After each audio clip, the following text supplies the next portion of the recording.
आज हम थोड़ा ट्रिग्नोमेट्री का बेसिक स्टडी करते हैं। ट्रिग्नोमेट्रिक फंक्शन, ठीक है।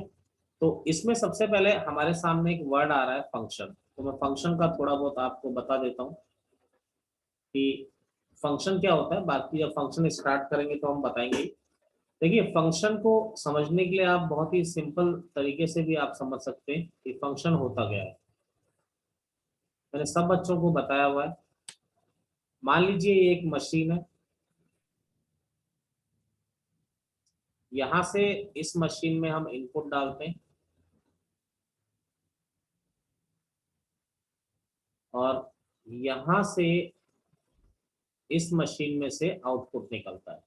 जो आप फंक्शन लिखते हैं y is equal to F X, ये फंक्शन लिखने का तरीका होता है कि भाई y equal to F X. देखिए, जैसे एक जस्ट फॉर एक एग्जांपल से बताता हूँ। सबको मैंने बता ही रखा है एक बार पहले कि एक जूस निकालने की मशीन है।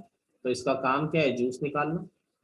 तो यहाँ से अगर मान लीजिए मैं एप्पल डालता हूँ, जैसे इसको इस एग्जांपल को अलग फोटो बना के हम शो कर देते हैं। मशीन है, मशीन का काम कुछ भी हो सकता है। जैसे मान लीजिए ये जूस निकालने की मशीन है। तो नेचुरल सी बात है, यहाँ से आप फ्रूट डालोगे तो उसका जूस बाहर निकलेगा। यहाँ से आपने एप्पल डाला तो ये आपको बाहर क्या निकलेगा? एप्पल जूस बाहर निकलेगा। यहाँ से आपने ऑरेंज डाला तो आपका बाहर निकलेगा ऑरेंज जूस, ठीक है। अब अगर मैं आपसे बोलता हूँ कि यानी ये जो अब ये y equal to F X का मतलब क्या है? ये जो आप इनपुट दे रहे हो ना, ये x होता है। यानी ये जो आप इनपुट दे रहे हो ये x है। मशीन फॉर f, यानी जो f जो है ये मशीन है। जो मशीन कोई भी हो सकती है। तो ये f मशीन है और y क्या है? जो आउटपुट आ रहा है, यानी कि इसको आप एफ एक्स भी लिख सकते हैं कि x डालने पर f का जो आउटपुट है वही क्या है? y है। अब अगर मैं आपसे बोलता हूँ कि यहाँ से मैं अगर मान लीजिए स्टोन डालता हूँ इस मशीन में, अगर मैं यहाँ से पत्थर डाल रहा हूँ इस मशीन में, तो पत्थर क्या करेगा भाई? बाहर क्या निकालेगा? कुछ निकालेगा क्या? नहीं निकालेगा। क्योंकि ये मशीन को जो हमने बनाया है जूस निकालने के लिए बनाया है। किसका जूस निकालने के लिए? फ्रूट्स का जूस निकालने के लिए। अगर मैं यहाँ से पत्थर डालूंगा तो ये मशीन खराब हो जाएगी, यानी ये मशीन काम नहीं करेगी, ठीक है। यानी नॉट वर्किंग, यानी मशीन ही खराब हो गई आपकी तो, ठीक है। तो अब देखिए y is equal to F X में डोमेन क्या होता है। अभी मैं ट्रिग्नोमेट्री फंक्शन पढ़ाऊंगा तो डोमेन बताऊंगा, इसलिए डोमेन का बेसिक फॉर्म बता रहा हूँ। डोमेन मतलब क्या होता है? ये जो आप ये लोग जो इनपुट डालते हो आप, इसको हम क्या कहते हैं? डोमेन। लेकिन ऐसा इनपुट जिसके लिए आपका आउटपुट आ रहा हो। यानी यहाँ पर जूस निकालने वाली मशीन का डोमेन क्या होगा? सारे फ्रूट डोमेन होंगे। तो डोमेन क्या होता है? Set of values of x. X means input, यानी जितने भी इनपुट होते हैं जिसके लिए आउटपुट आए। यानी set of values of X for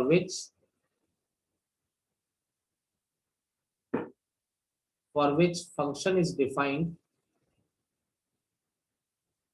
for which function is defined और takes real values. Define in the sense की मशीन काम करनी चाहिए। जैसे पत्थर डालोगे तो मशीन काम ही नहीं करेगी, डिफाइन ही नहीं होगी मशीन। या फिर उसका आउटपुट रियल आना चाहिए। भाई जब आप फ्रूट डालोगे तभी तो उसका आउटपुट रियल आएगा। तो इसको हम लोग क्या कहते हैं? डोमेन। यानी जो इनपुट आप डालते हो वो डोमेन होता है। अब दूसरा जो वर्ड हमारे सामने आता है एक रेंज। रेंज क्या होता है? ये जो आप आउटपुट निकालते हो इसी को हम लोग क्या कहते हैं? जो आउटपुट होता है इसी को हम लोग क्या कहते हैं? रेंज। लेकिन भाई यहाँ पर एप्पल जूस कब निकल रहा है? जब आपने यहाँ से एप्पल डाला होगा तभी तो ये एप्पल जूस बाहर आया होगा। यानी कि आउटपुट निकलने के लिए उसके लिए इनपुट भी होना जरूरी है। ऐसे थोड़ी है कि बनाना शेक बाहर आ जाएगा बिना बनाना डाले, ऐसा तो होगा नहीं। तो इसीलिए रेंज क्या होता है? ऐसा आउटपुट जिसके लिए इनपुट होना चाहिए, जिसके लिए इनपुट होना चाहिए। यानी कि set of values of y, या फिर हम इसको कह सकते हैं output. Set of values of y या फिर output. set of values of I with set of values of output of the function of the function for which input is defined, यानी इनपुट होना चाहिए, for which input is defined is called range, यानी जो बाहर निकलता है वो range होता है, लेकिन उसके लिए इनपुट होना चाहिए। भाई जब कोई फ्रूट डालोगे तभी उसका जूस बाहर आएगा, ठीक है, नोट करिए इतना। देखिए अब ट्रिग्नोमेट्रिक फंक्शंस, देखिए ट्रिग्नोमेट्रिक फंक्शंस आपके sine theta, cos theta, tan theta, cot theta, sec theta, cosec theta, ये होते हैं, सब लोग जानते हैं इनको, ऐसी कोई इतनी बड़ी बात नहीं है। तीन रिलेशन होते हैं, ये भी आप जानते हैं, sine square theta plus cos square theta equal to 1, sec square theta minus tan square, identity कहते हैं इनको। एक होता है cosec square theta minus cot square theta is equal to 1। इसके अलावा हम लोगों को जो है 0 से 90 तक की टेबल भी बताई जाती है, तो 0 से 90 तक का टेबल हमको याद होना चाहिए। मैं एक बार बना दे रहा हूँ, साइन कॉस टेन, जिसको नहीं याद है प्लीज याद रखिए, cot theta, sec theta, cosec theta. 0 degree, 30 degree, 45 degree, 60 degree, 90 degree.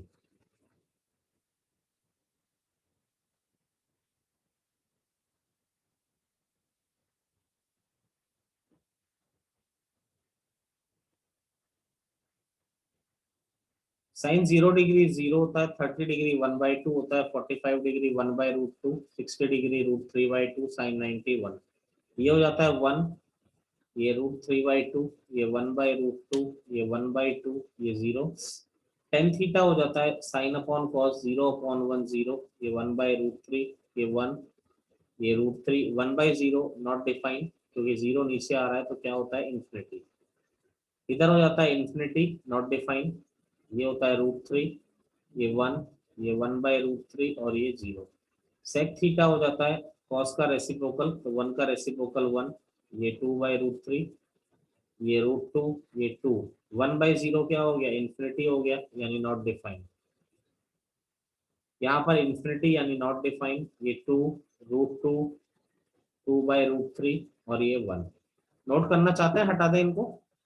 हटा दो दो सर। मिनट नोट करने दो। हटा दो।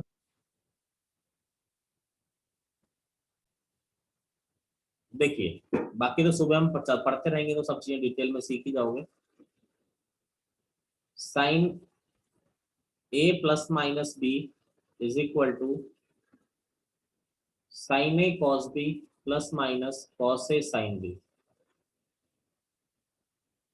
दूसरा, cos A plus minus B is equal to cos A cos B minus plus sine A sine B. तीसरा, tan A plus minus B is equal to tan A plus minus, ये plus minus का meaning समझते होंगे I think सब लोग, 1 minus plus tan ए ten B, आंख बंद करके रट लेना, कोई वो नहीं है। Cot A plus minus B, तो ये होता है cot A cot B minus plus 1 upon cot B plus minus cot A. Fifth होता है आपका कि sine A plus B into sine A minus B is equal to, ये कहीं भी काम आ सकते हैं डेरिवेटिव में कहीं भी, तो ये तो हमको आना ही चाहिए। सिक्स्थ होता है cos A plus B into cos A minus B is equal to cos square A minus sine square B is equal to cos square B, एक ही बात है, minus sine square A. Seventh होता है आपका जो फॉर्मूला होता है 2 sine A cos B is equal to होता है sine A plus B plus sine A minus B. Eighth होता है 2 cos A sine B is equal to sine A plus B minus sine A minus B. Ninth formula होता है 2 sine A sine B is equal to cos A minus B minus cos A plus B. Tenth होता है 2 cos A cos B is equal to cos A plus B plus का cos A minus B. 11th होता है आपका sine C plus sine D.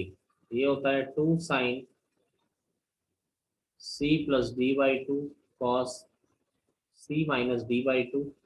12th होता है आपका sine C minus sine D 2 cos C plus D by two sine C minus D by two. 13th होता है cos C plus cos D. ये होता है 2 cos C plus D by two cos of C minus D by two. 14th होता है cos C minus cos D. ये होता है -2 sign C plus D by two sine C minus D by two. Note करिए, करना है कि हटा दें? करना सर। नेक्स्ट फॉर्मूले हमारे, ये ऑलवेज काम आएंगे, बोर्ड हो चाहे जेई हो आपको। Sign 2a is equal to होता है, इनको कहीं दीवार पे टांग लेना क्योंकि रटना ही है। 2 sine A cos A is equal to 2 tan a upon 1 plus tan square A. 16th हो गया cos 2a is equal to cos square A minus sine square A is equal to 2 cos square A minus 1 is equal to 1 minus 2 sine square A is equal to 1 minus tan square A upon 1 plus tan square A. सब NCERT में दिए हुए। 17th हो गया tan 2a is equal to होता है 2 tan a upon 1 minus tan square A. 18th हो गया cos 3a होता है 4 cos क्यूब ए माइनस 3 cos ए। 19th है sin 3a is equal to होता है 3 sin a minus 4 sin cube A. ऐसे ही 20th होता है tan 3a is equal to 3 tan a minus tan cube A upon 1 minus 3 tan square A. कई बच्चों को ये वाला फॉर्मूला भी याद नहीं होता है। tan a प्लस बी तो याद होता है, पर tan a plus B plus C भी एक फॉर्मूला होता है जो कभी काम में आ जाता है। tan a plus tan b plus tan c minus tan a tan b tan c upon 1 minus tan a tan b minus tan b tan c minus tan c tan a। ठीक है, करिए 2-3। ये तो board में इतने ही कुछ important series वाले फॉर्मूले और लिखा रहा हूं मैं। कुछ इंपॉर्टेंट सीरीज वाले फॉर्मूले होते हैं, देखिए।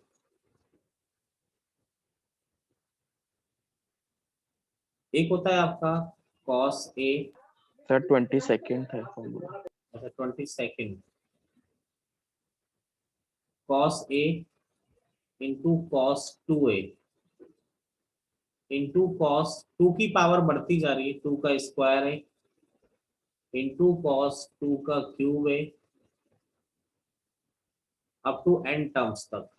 इसका फॉर्मूला होता है sin 2 की पावर n a अपॉन 2 की power n sin a। Series का फॉर्मूला याद रखेंगे। 23rd होता है, यहाँ पर देखिए एंगल जीपी में आ रहे हैं। पहचानने का तरीका क्या, ए टू का स्क्वायर है 2 का एंगल जीपी में आ रहे हैं। यहाँ पर क्या है, एंगल एपी में आ रहे हैं। Sine alpha plus beta plus sine alpha plus 2 beta plus up to n terms. तो क्या होता है sine alpha plus n minus 1/2 beta into sine n beta by 2। Sir 20 second वाले में इंटू है सब में। हाँ, इसमें इंटू है, इसमें प्लस है। ठीक है सर। 24 जो है cos alpha plus cos alpha plus, यहाँ पर भी बस साइन की जगह कॉस आ गया, cos alpha plus 2 beta. Number of terms n है, तो इसमें इस फॉर्मूले में इसकी जगह साइन की जगह कॉस आ जाता है, बाकी सब सेम ही रहता है। Cos alpha plus n minus 1/2 beta into sine n beta by 2 upon sine beta by 2। ये आपका क्या हो गया आंसर।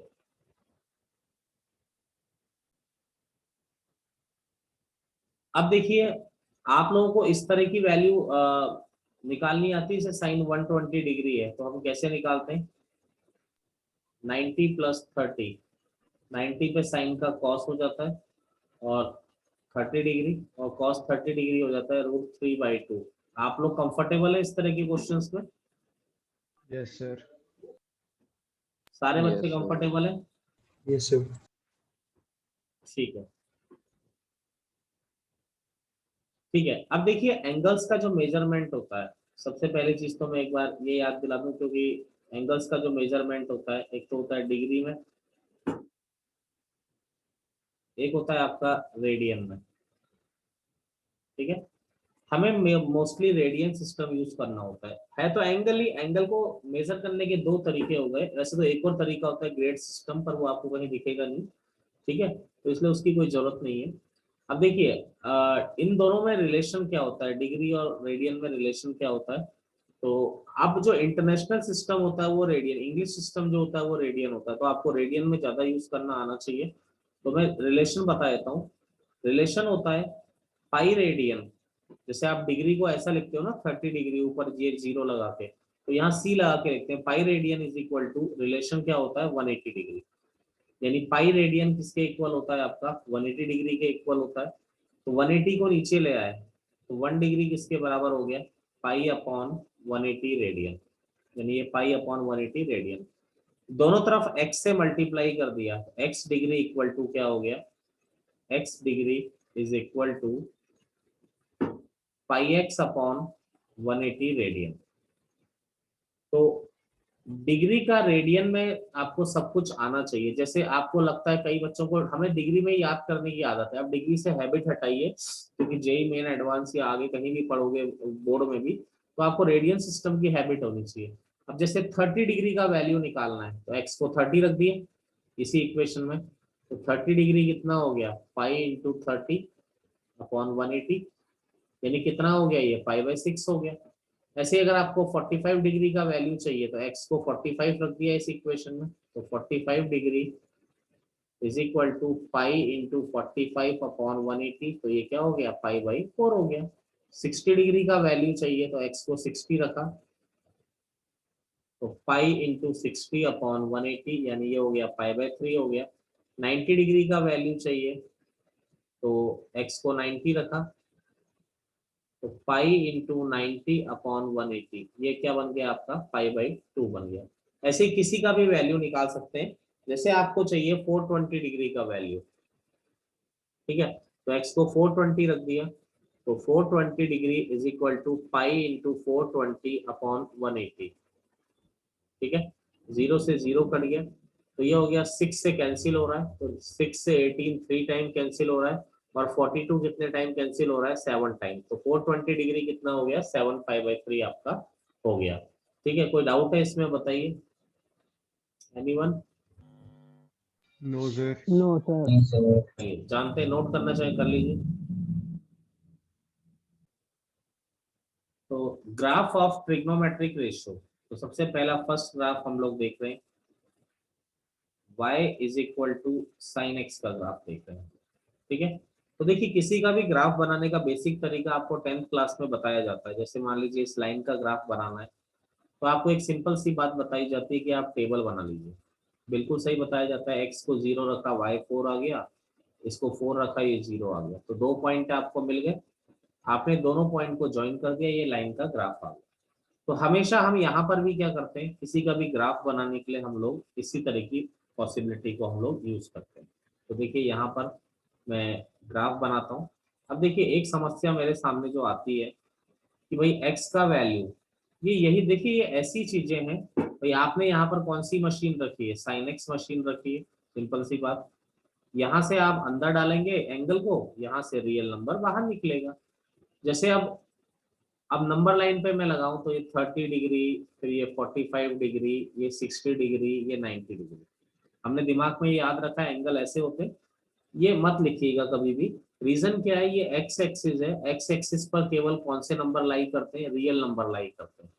ठीक है, तो ये डिग्री सिस्टम लाई नहीं करेगा कभी भी, हमेशा रियल नंबर लाई करेंगे। ठीक है, तो कभी भी आप अगर ऐसा लिखते हैं तो आप 200% बहुत बड़ी गलती कर रहे हैं। तो कभी भी हमें ऐसा नहीं लिखना है, फर्स्ट गलती तो ये है हमारी। ठीक है, अब इसके बाद हम टेबल तो बनाएंगे बनाएंगे, नो डाउट टेबल बनाएंगे। अब जैसे मैं यहाँ पर जो इनपुट डालूंगा वो रेडियन में डालूंगा। अब आप बोलेंगे सर रेडियन में क्यों डाल सकते हैं, जैसे आप पाई/3 डाल सकते हो, क्यों? क्योंकि पाई एक 22/7 के इक्वल होता है, ये एक रियल नंबर भी शो करता है, इसीलिए हम एक्स एक्सिस पर रेडियन फॉर्म में हमेशा इनपुट डालेंगे। ठीक है, तो ये चीज एक तो ये आपको क्लियर होना चाहिए। अब देखिए यहाँ पर किसी का भी ग्राफ बनाने के लिए एक सिंपल सी बात है कि हमें टेबल का रिक्वायरमेंट होता ही होता है। तो हम लोग टेबल बनाने की कोशिश करें सबसे पहले। जैसे ही हमारे पास टेबल आ जाएगी, उसका ग्राफ भी हमारे पास बड़ी आसानी से उसका ग्राफ निकल के आ जाएगा। तो यहाँ पर मैं नीचे ड्रॉ कर देता हूँ ग्राफ। तो टेबल बनाऊं अगर मैं इसकी, देखिए टेबल किस तरह से बनाते हैं। तो टेबल बनाने के लिए ये आपका x हो गया और ये आपका क्या हो गया, y। अब देखिए यहाँ पर जैसे मैंने 5/6 डाला, 5/6 मतलब थोड़ा आपके समझने के लिए 30 डिग्री लिख देता हूँ। यहाँ पर साइन एक्स में आपने 30 डिग्री डाला, यानी 5/6 डाला, तो साइन बाहर क्या निकाल के दे देगा आपको, बोलिए कितना निकाल के दे देगा, 1/2। आपने अगला वैल्यू डाला 45 डिग्री यानी 5/4, तो जैसे ही आप 5/4 डालोगे तो आपको साइन क्या निकाल के दे देगा बाहर, बोलिए 1/√2। लेकिन समस्या ये है कि जैसे अब ये 1/2.5 बनाने में मुझे यहाँ दिक्कत आएगी, मैं ढूंढता रहूंगा। एक 1/√2 बनाने में दिक्कत आएगी। तो हम इनपुट डालना तो हमारे हाथ में है ना, हमें जिसका जूस पीना है हम वही फ्रूट डालेंगे ना। अगर हमें एप्पल जूस पसंद है तो हम तो एप्पल ही डालेंगे ना, हम क्यों यहाँ पर करेला डालेंगे। ठीक है, तो इनपुट डालना जब आपके हाथ में है तो ऐसा इनपुट डालो जिसका आउटपुट तुम्हारे फेवरेबल हो। ये डालना गलत नहीं है, गलत नहीं कह रहा हूं मैं, पर मैं ये कह रहा हूं कि ऐसा इनपुट डालिए जो आपके फेवरेबल हो, जिसको बनाना आपके लिए आसान हो। ठीक है, तो इसीलिए मैं एक ऐसा इनपुट डालूंगा जिसको बनाने में मुझे कोई दिक्कत नहीं आ रही है। ठीक है, तो अब देखिए अब मैं एग्जैक्टली ग्राफ बनाता हूं। यहाँ पे 10 ब्लॉक्स बनाऊंगा मैं। ठीक है, तो नीचे इसका ग्राफ बना देंगे, ऊपर टेबल है। तो देखिए ये x और ये y। तो अब यहाँ पर देखिए 1 2 3 4 5 6 7 8 9 10, 1 2 3 4 5 6 7 8 9 10। ठीक है, 10 ब्लॉक्स बना रहा हूँ मैं। अब यहाँ पर वैल्यूज डाल रहा हूँ मैं। तो देखिए पहली वैल्यू मैंने 0 डाली, मैं 90 के डिफरेंस पर डाल रहा हूँ। 90 के डिफरेंस पर डालने का मतलब केवल इतना सा है कि जो वैल्यू मिलेगी वो आसान मिलेगी। तो 0 180 90, फिर 180, मैं पहले डिग्री में भी लिख देता हूँ ताकि आपको समझने में आसानी रहे। 180 में फिर 90 ऐड किया 270, फिर 90 ऐड किया 360, तो ये हो गया 3π/2। धीरे धीरे आपको याद हो जाएगा। ठीक है, ऐसे माइनस में भी ले लेते हैं, तो -90 -180 -270 -360। ठीक है, तो ये हो गया -π/2 -π -3π/2 -2π। तो पाई में वैल्यूज लेना है। पाई में वैल्यूज लेने का कॉन्सेप्ट मैंने बताया क्यों हम ऐसा कर रहे हैं। 0 π/2 पाई 3π/2 और ये 2π। ऐसे ही यहाँ पर -π/2 -π -3π/2 और ये -2π। ये आपका आ गया 1, ये आपका आ गया -1। अब देखिए साइन में अगर हम लोग बात करते हैं तो किस तरीके से बात कर सकते हैं हम कि 0 रखा हमने, तो 0 डालने पे क्या आएगा। साइन का मैं एक शॉर्टकट बता रहा हूं आपको, और कि साइन में पाई से जब भी इंटीजर मल्टीप्लाई होता है तो उसकी वैल्यू हमेशा क्या होती है, 0। कोई पूछता है साइन पाई कितना होता है, 0, आंख बंद करके कह सकते हो। साइन 2π, पाई से इंटीजर मल्टीप्लाई हो रहा है 0। Sign 3π, no doubt 0। साइन 100π, जब भी पाई से इंटीजर मल्टीप्लाई होगा उसकी वैल्यू हमेशा 0। मैथमेटिकली इसको थोड़ा ढंग से लिख देते हैं, ठीक है, कि इंटीजर ऐसे नंबर लैंग्वेज में लिखना ठीक नहीं होता। तो साइन पाई से इंटीजर मल्टीप्लाई है तो यहाँ पर पाई से n लिख देते हैं, और साइड में क्या लिख देते हैं कि n किसको बिलोंग कर रहा है, आपका इंटीजर को बिलोंग कर रहा है, ठीक है। तो देखिए पाई से इंटीजर मल्टीप्लाई है तो 0, यहाँ भी पाई से 2 यानी इंटीजर मल्टीप्लाई हो रहा है तो 0, यहाँ पाई से -1 मल्टीप्लाई हो रहा है तो इंटीजर ही, यहाँ पाई से -2 मल्टीप्लाई हो रहा है, इंटीजर मल्टीप्लाई हो रहा है, तो भी इसकी वैल्यू कितनी आ रही है, 0। अब देखो साइन 0 कितना होता है, 0। π/2 कितना होता है, साइन π/2 कितना होता है, बोलिए। साइन 90 डिग्री कितना होता है, 1। 3π/2, 3π/2 कितना होता है, 270 डिग्री। अभी आपको 3π/2 270, 270 को कैसे निकाल सकते हो आप लोग, याद करिए। 180 + 90। बिल्कुल 180 पे साइन नो चेंज होता है, और 180 प्लस थर्ड क्वाड्रेंट में साइन कैसा होता है, पॉजिटिव, सॉरी नेगेटिव, नेगेटिव। -1 आ जाएगा। अब माइनस का निकालने की जरूरत नहीं होती, क्योंकि we all know sine -x is equal to क्या होता है, माइनस ऑफ साइन x। तो π/2 पे 1 आ रहा है तो -π/2 पे डेफिनेटली -1 होगा। 3π/2 पे -1 है तो -3π/2 पे डेफिनेटली क्या आ जाएगा, 1 आ जाएगा। एनी प्रॉब्लम किसी को, अगर कोई प्रॉब्लम है इसमें तो बोलिए जरा। 0 पे 0 आ रहा है, π/2 पे 1 आ रहा है, पाई पे 0 आ रहा है, 3π/2 पे आपका -1 आ रहा है, 2π पे आपका 0, -π/2 पे आपका -1 आ रहा है, -π पे 0, -3π/2 पे आपका +1 आ रहा है, और -2π पे आपका क्या आ रहा है, 0। इसको नंबर लाइन पे अरेंज किया तो ग्राफ का थोड़ा ड्राइंग खराब ही है मेरी। तो जो साइन का ग्राफ है वो इस तरह से मिलाते जा रहे हैं हम लोग।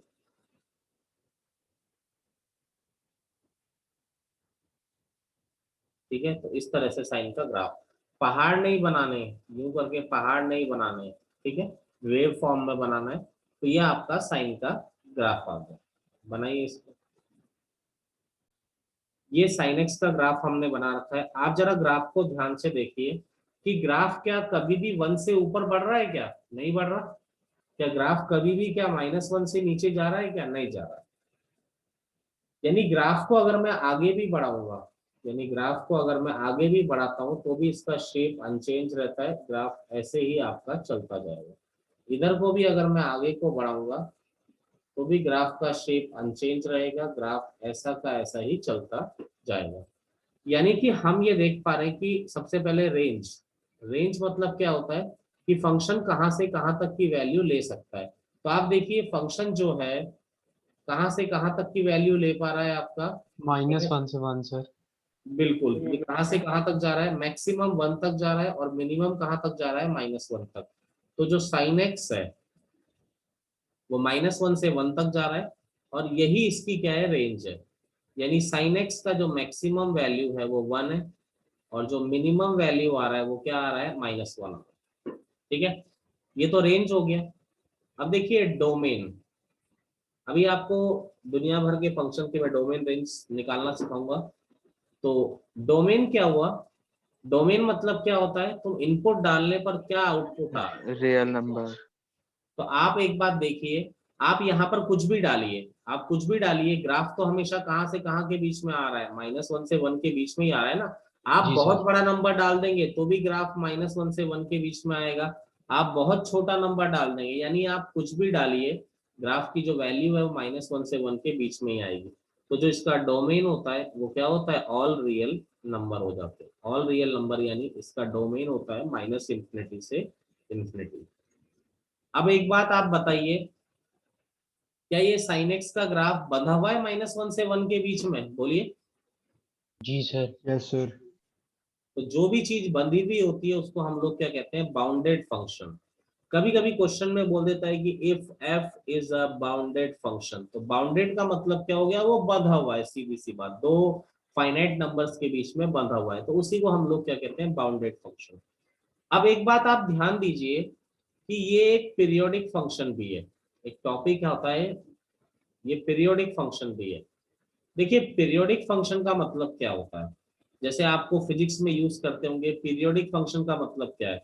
जैसे यहाँ पर कभी वैल्यू रिपीट करता है जो अपनी। एसएचएम में आपने देखा होगा, ये बार बार इसी पाथ को फॉलो कर रहा है, नहीं कर रहा है, यानी बार बार अपने पाथ को क्या यस सर। कर रहा है। ठीक है, तो ये पीरियोडिक है आपका, क्योंकि बार बार अपने पाथ को रिपीट कर रहा है। तो यहाँ पर आप साइन को अगर आप ध्यान से देखें, तो साइन भी क्या कर रहा है, बार बार अपने पाथ को रिपीट कर रहा है, नहीं कर रहा है, बार बार रिपीट कर रहा है।